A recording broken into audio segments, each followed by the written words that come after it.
அவ்வளோதாங்க, நம்மளை முடிச்சு விட்டாங்க. நிஃப்டி பழையபடி பார்த்தீங்க அப்படின்னா கீழே இறங்க ஆரம்பிச்சிருச்சு. அவ்வளோதான், இன்னைக்கு ஒரு ரெட் கேண்டில் ஃபார்ம் ஆயிருச்சு. நிஃப்டி 4லேருந்து கண்டினியூஸாக டவுன் தான். இப்படிலாம் சொல்லுவேன்னா எதிர்பார்க்காதீங்க. நிஃப்டியை டீட்டெயிலாக பார்ப்போவாங்க. அதுக்கு முன்னாடி நான் தான் உங்கள் அருண், பேட்டர்ன் அகாடமிலேருந்து.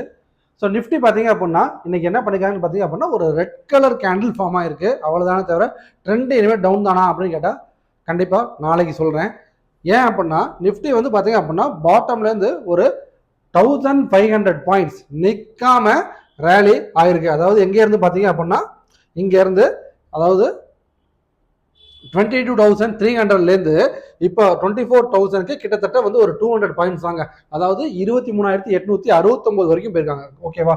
ஸோ ஒரு ஜஸ்ட் வந்து 1500 பாயிண்ட் ஒரு வாரம் நிற்காம ஏறி ஒரு ரேலி கொடுத்துருக்காங்க. ஸோ இதுக்காக ஒரு சின்ன கரெக்ஷன் தாங்க இப்போ நடந்திருக்கு மார்க்கெட்டில். ஸோ இது கண்டினியூ ஆகுமா அப்படின்னு கேட்டால் ஆகலாம், ஆகாமலும் போகலாம்.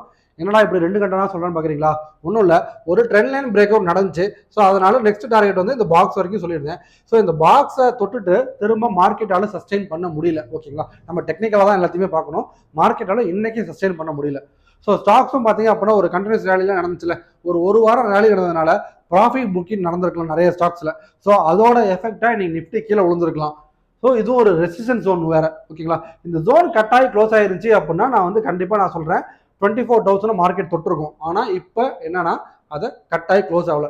23,800 தாண்டி க்ளோஸ் ஆச்சு அப்படின்னா கண்டிப்பா 24,000 போயிடும் சொல்லி நேத்தி வீடியோல கொடுத்துருந்தேன். இன்னைக்கு பாத்தீங்க அப்படின்னா மார்க்கெட் அது இல்லை அப்படின்னு சொல்லி காமிச்சிருக்கு. ஸோ நாளைக்கு என்ன நடக்கலாம்னு கேட்டீங்க அப்படின்னா, ஒன்று இதே மாதிரி ஒரு ரெட் கேண்டில் பக்கத்துலேயே ஒரு கிரீன் கேண்டில் ஃபார்ம் ஆகி இந்த பாக்ஸோட டாப் வரைக்கும் வரலாம். அதாவது என்ன ப்ரைஸ் அப்படின்னா 23,800 நான் முன்னாடி சொன்ன மாட்டவே போகலாம். அப்படி இல்லை, இன்னொரு பாசிபிள் என்னன்னு கேட்டீங்க அப்படின்னா திரும்ப இன்னைக்கு முடிஞ்சாங்களா மார்க்கெட், இன்னைக்கு முடிஞ்சுல, இன்னைக்கு முடிஞ்ச வேல்யூ வந்து பாத்தீங்க அப்படின்னா 23,660 சரௌண்டிங். ஓகேவா? ஸோ அங்கேருந்து திரும்பவும் ஒரு ரெட் கேண்டில் ஃபார்ம் பண்ணி இந்த ஜோன் வரைக்கும் திரும்பவும் வரலாங்க. ஸோ இந்த ரெண்டு ஆப்ஷன் தான் நாளைக்கு பாசிபிள். சப்போஸ் கிரீனா இருந்தால், அதாவது சைட்வேஸ்ல ஓப்பன் ஆகி மேலே போச்சு அப்படின்னா நீங்க சி சைடு போகலாம். இல்லை சைட்வேஸ்ல இந்த இடத்துல ஓப்பன் ஆகி கீழே வருது அப்படின்னா நீங்க பி சைடு போயிடுங்க. ஓகேவா? ஸோ மார்க்கெட் ட்ரெண்டு இன்னைக்கு அப்பு தானான்னு கேட்டீங்க அப்படின்னா கண்டிப்பா அப்புதாங்க. இந்த ரெட் கேண்டில் வச்சு முடிவு பண்ணிடாதீங்க. பாருங்க, மார்க்கெட் பிளஸ் 10 rupees, அதாவது 10 பாயிண்ட்ஸ் வந்து பிளஸ்ல தான் க்ளோஸ் ஆயிருக்கு.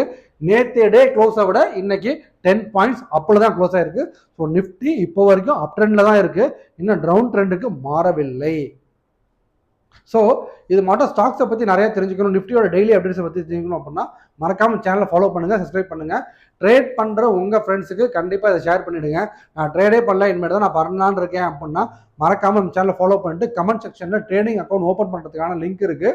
வேணும்னா எடுத்து அக்கௌண்ட் ஓப்பன் பண்ணிக்கோங்க. Tata, bye bye.